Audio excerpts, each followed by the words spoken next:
નમસ્કાર, હું છું ડોક્ટર બ્રીજ તેલી, કન્સલ્ટન્ટ એન્ડોક્રાઇનોલોજિસ્ટ એટલે એન્ડોક્રાઇન, ડાયાબિટીસ અને મેદસ્વીતાના સુપર સ્પેશિયાલિસ્ટ ડોક્ટર. હું કાર્યરત છું રાજકોટમાં ગ્રંથિ, ડાયાબિટીસ, એન્ડોક્રાઇન અને ઓબેસિટી સેન્ટરમાં. બહુ અગત્યની માહિતી આજે આપીશ સૌને. બોડી માસ ઇન્ડેક્સ એટલે BMI એટલે એ મોટાપાનો એક માપદંડ છે. એ પહેલા આપણે જાણી લેશું કે મોટાપો એ એક આધુનિક યુગની ચિંતાજનક મહામારી છે. એટલે વજનનો વધારો, જેને આપણે સ્થૂળતા, મોટાપો, મેદસ્વીતા, ઓબેસિટી કહીએ છીએ, એ માત્ર દેખાવનો પ્રશ્ન નથી. વજન જો વધે છે તો એની સાથે આવનારા વર્ષોમાં બીજી બીમારીઓ, બીજા કોમ્પ્લિકેશન થવાની, જેમ કે ડાયાબિટીસ છે, બીપી છે, કોલેસ્ટ્રોલ છે, લીવરમાં ચરબી જામવી, ફેટી લીવર, સ્ત્રીઓમાં માસિકની સમસ્યા, બાળક રાખવામાં તકલીફ, હાર્ટ એટેક, કિડનીનો રોગ આવવાની શક્યતા વધી જાય છે. માટે વજન ઘટાડવા માટે એક કોસ્મેટિક રીઝન હોવું જરૂરી નથી. વજન ઘટાડવાથી સામે આગળ ચાલનારા વર્ષોમાં આવેલા કોમ્પ્લિકેશન, જે મેં દર્શાવ્યા એ પ્રમાણે કોમ્પ્લિકેશન ઘટાડી શકાય છે. તો કયા વ્યક્તિને તમે ઓબેસ કહેશો કે મોટાપો કહેશો, એના માટેના અલગ અલગ માપદંડ છે. એમાંનું એક સૌથી સરળ માપદંડ છે જેને કહેવાય બોડી માસ ઇન્ડેક્સ એટલે BMI. તમારા વજનને તમારા હાઇટના મીટર સ્ક્વેરથી ભાગાકાર કરો અને જે આંકડો આવે એ તમારું BMI થાય છે. જો એ BMI 25 થી વધારે હોય છે તો ખતરે કી ઘંટી, તમે ઓબેસિટી ઝોનમાં એન્ટર થઈ ચૂક્યા છો.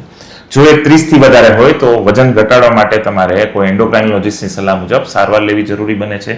અને જો એ 27 અને 30 વચ્ચે હોય છે અને સાથે તમે કોઈ બીજી કોમોર્બિડિટી એટલે કોઈ બીજી એવી કોમ્પ્લિકેશન, જેમ કે ડાયાબિટીસ છે, બીપી છે, PCOS છે, ફેટી લીવર છે, રાતે નસકોરા બોલાવવા એટલે ઓબ્સ્ટ્રક્ટિવ સ્લીપ એપનિયા, આ પ્રકારની કોઈ બીજી બીમારીઓ સાથે ધરાવતા હો તો 27 થી વધારે BMI ને પણ સારવાર લેવી જરૂરી બનતી હોય છે.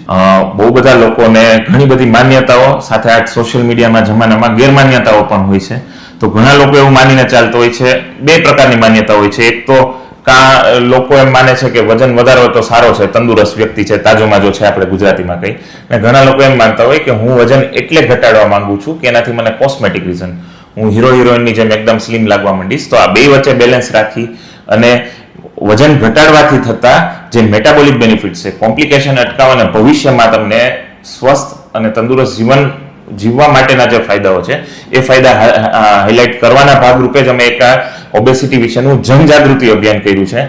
અને ઘણા બધા લોકોનો આ લાભ લઈ અને આ વિશે જાગૃત થઈ રહ્યા છે. અને પોતાની જીવનશૈલી પરિવર્તન કોઈ પણ વજન ઘટાડવા માટેનો પહેલો પાયો છે. એટલે તમારો આહાર, વિહાર અને વિચાર.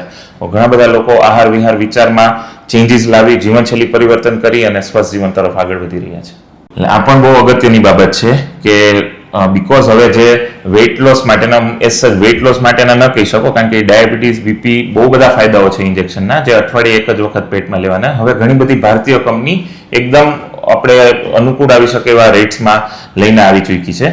પણ આને ઇવન ગવર્મેન્ટ ઓફ ઇન્ડિયાની ગાઈડલાઇન્સ છે કે એને પ્રિસ્ક્રાઇબ ખાલી કોઈ MD મેડિસિન ડોક્ટર કે કોઈ એન્ડોક્રાઇનોલોજિસ્ટ અથવા કાર્ડિયોલોજિસ્ટ જ કરી શકે. તો કોઈ પણ યોગ્ય ડોક્ટરની સારવાર કે એમની દેખરેખ હેઠળ લઈ શકો, કારણ કે એનાથી જોડાયેલી ઘણી બધી સાઈડ ઇફેક્ટ છે. એક સાથે વધારે વજન ઘટી જાય તો શું છે, એમાં કઈ કઈ વસ્તુનું ધ્યાન રાખવું, એ માત્ર એક એક્સપર્ટ તમે ડોક્ટર જેમ કે એન્ડોક્રાઇનોલોજિસ્ટ છે એની અંડરમાં માર્ગદર્શન લેશો તો જ તમને એનાથી સાઈડ ઇફેક્ટ વગર બેસ્ટ રિઝલ્ટ મળી શકાશે. માટે ઘણા લોકો એમને ડાયરેક્ટલી પોતે ડાયરેક્ટ મેડિકલમાં જઈને, છાપામાં વાંચીને, સોશિયલ મીડિયામાં વાંચીને ઉપયોગ કરી રહ્યા છે. તો એ રીતના કર્યા વગર તમે તમારી ડોક્ટરની સલાહ મુજબ જ તમે લ્યો છો તો તમે એનો બેસ્ટ ફાયદો મેળવી શકો છો.